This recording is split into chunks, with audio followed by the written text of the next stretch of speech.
মকর সংক্রান্তির দিন চলে যাই বাড়িতে। আর বাড়িতে গিয়েই দেখো ডিরেক্ট এদিকে মা হচ্ছে আগের থেকেই মাংস রান্না করে রেখেছিল, সেটা আমি খেয়ে ছেলেকে এক পিস দিয়ে বসিয়ে রেখেছি যে তুই খা। আর এইদিকে আমার হাজবেন্ড মাকে আগের থেকে কল করে বলে রেখেছে যে পেঁয়াজ রসুন সমস্ত কিছু ছুলে সমস্ত কিছু রেডি করে রাখতে।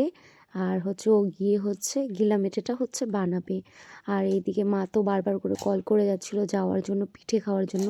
তো তার জন্যই কিন্তু আমাদের যাওয়া। আর এই যে দেখো আমরা এদিকে চাউমিন, মোমো, স্যুপ এগুলো সমস্ত কিছু নিয়ে এসেছি বোনের জন্য, যে বোন খাবে। আর এই যে মা এদিকে সকালে এই যে ভাপা পিঠে বানিয়ে রেখেছে।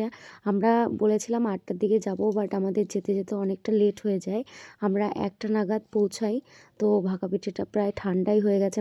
কে বলেছিলাম যে আমরা সকাল 8টার দিকে পৌঁছাবো, আর মা কিন্তু তাই সকাল সকাল কিন্তু গরম গরম ভাপা পিঠে বানিয়েছে।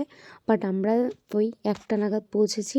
আর এই যে এই পাটিসাপটাগুলো কিন্তু মা রাত্রে বানিয়ে রেখেছিল, তো আমাদের জন্য রেখেছে। তো আমরা ওখানে এক ওকে দিলাম, ও একটু খেলো। আর ওইদিকে মাংসটা রান্না করছে, তারপরে বাদ বাকিটা হচ্ছে আমি খেলাম।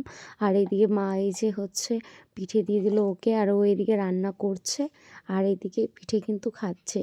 আর এই যে এইদিকে সকালবেলা কিন্তু এই যে পুজো কিন্তু আমাদের হয়ে গেছে, বাস্তি পুজো।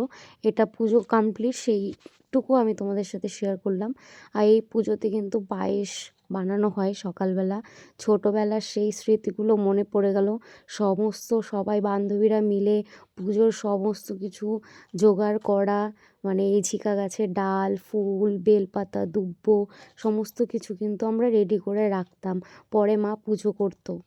ছোটোবেলার কথা কেন মনে পড়লো এটা আমি তোমাদের বলি। ছোটোবেলায় এই যে আমার ঠাম্মা অনেক গরু পালতো, এখন তো ঠাম্মা নেই। তো সেই সকালবেলা গরুর গায়ে ওই চালের গুঁড়ো দিয়ে, মানে গায়ে গরুর গায়ে হচ্ছে ছাপ দেওয়া, তারপরে এই পুজোতে যে জায়গাটা পুজো হবে সেই সমস্ত জায়গায় ছাপ দেওয়া। আর এখানে একটা ঘর দেখতে পেলে, এই ঘরটা কিন্তু আমার বোন নিজে হাতে আর্ট করেছে।